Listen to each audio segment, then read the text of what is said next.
एक और बड़ी खबर दिल्ली कार ब्लास्ट मामले में साफ हो गया है कि कार धमाका करने वाला कोई और नहीं बल्कि उमर मोहम्मद ही था। डीएनए की जांच के बाद उसके शव की शिनाख्त हो गई है। 10 नवंबर को कार धमाके में मरने वालों में उमर भी था, वो कार में ही था। इस धमाके में अब तक 12 लोगों की मौत हो चुकी है, उनमें से एक उमर था। शवों की शिनाख्त के लिए फिलहाल पुलिस ने डीएनए का मिलान किया था, जिसके बाद उसकी पहचान हो पाई है।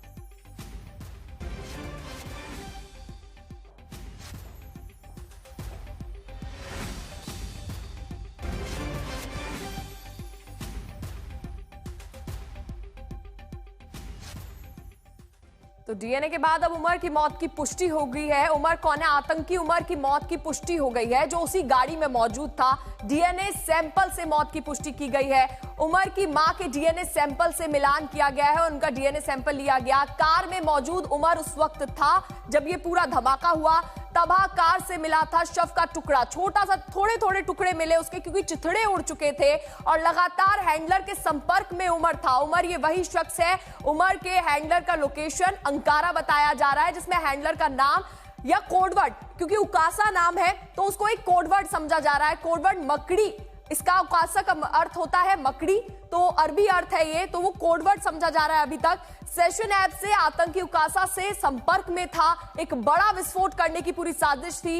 लगातार हैंडलर के संपर्क में उमर था और क्योंकि अब उमर की मौत की पुष्टि हो चुकी है, मिलन हमारे साथ ज्यादा जानकारी के लिए जुड़ गए हैं। मिलन, और क्या अपडेट है? अभी तक की जो जांच है पूरी कहां तक पहुंची? देखिए, जांच में ये सामने आ गया है, ये जो संदिग्ध लाल कलर की इको स्पोर्ट थी, इसी का इस्तेमाल करके अमोनिया नाइट्रेट का स्टॉक पाइलिंग किया गया था और काफी समय से इस गाड़ी का इस्तेमाल किया जा रहा था, ऐसा पुलिस सूत्रों ने अब जांच में देखा है। और उमर का अगर बात करें हम, तो वो इस पूरे गैंग का सबसे ज्यादा जो गैंग मेंबर था। और उमर ने ये भी जांच में पाया गया है कि अपने फोन स्विच ऑफ कर दिए थे। अटैक करने से पहले लोगों से संपर्क भी बंद कर दिया था कुछ दिनों पहले। और ये भी बताया जा रहा है कि ये लोग मल्टीपल अटैक्स प्लान कर रहे थे जगह जगह पर दिल्ली में। और हालांकि जब ये फरीदाबाद मॉड्यूल बस्ट हुआ तो इनके ये मल्टीपल अटैक्स करने के जो सपने थे वो पूरे नहीं हो पाए। लेकिन ये जो रेड इको स्पोर्ट जिस गाड़ी को संदिग्ध बताया जा रहा था पुलिस की तरफ से, इसको यूज किया गया था, इसका इस्तेमाल हुआ था। और जो अभी पकड़ी भी गई है फरीदाबाद में, और जहां पर हम देख रहे हैं कि संदिग्ध गाड़ी में चीजें रखी हो सकती है जो विस्फोटक हो सकती है। एनएसजी भी उसकी जांच कर रही है। लेकिन लगातार हम यही बता रहे हैं किस तरीके से उसने नौगाम और मुजम्मिल, डॉक्टर मुजम्मिल जो अल फलाह में डॉक्टर था, उसका अरेस्ट होने के बाद से डॉक्टर उमर ने सबसे संपर्क करना बंद कर दिया था, अपना फोन तक बंद कर दिया था। और ये सब जांच में पाया गया है। तो आप देख सकते हैं किस तरीके से एक साजिश, प्लानिंग, एक कॉन्स्पिरेसी की जा रही थी।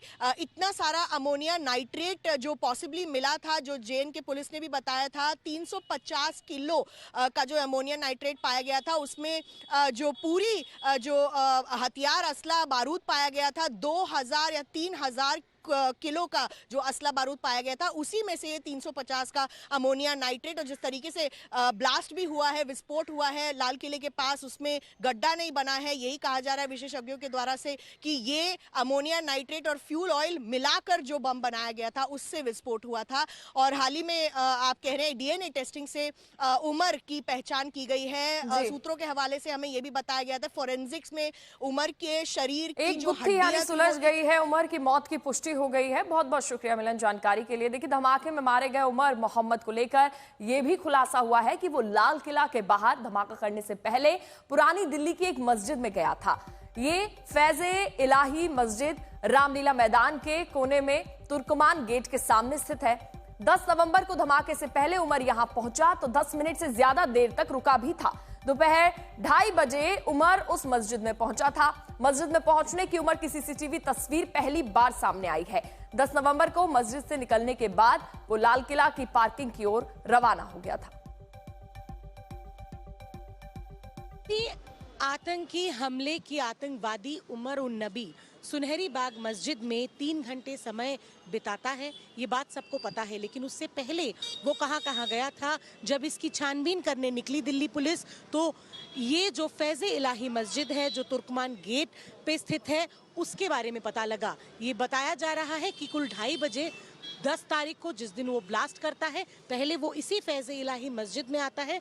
कुल 10 से 15 मिनट का समय वो यहाँ बिताता है और उसके बाद वो गाड़ी घुमा के सुनहरी बाग मस्जिद की जो पार्किंग लॉट है, जो T5 पार्किंग लॉट है, वहीं पे पहुंच जाता है। तो हमें शायद ये लग रहा है और जो इन्वेस्टिगेटर्स हैं उनको भी यही लग रहा है कि जो आखिरी की प्रेज़ है, शायद मोहम्मद नबी, जो कि दिल्ली टेरर ब्लास्ट की आतंकी कहा जा रहा है, वो इसी मस्जिद पे आया था। उसने अपने आखिरी प्रेज़ अदा किया यहाँ पे। उसके बाद वो जाता है सुनहरी बाग के उस पार्किंग लॉट पे, जहाँ 3 घंटे समय बिताने के बाद कुल 6:48 पे वो निकलता है और I-20 गाड़ी को डेटोनेट कर देता है उसी नेताजी सुभाष मार्ग के जंक्शन पे।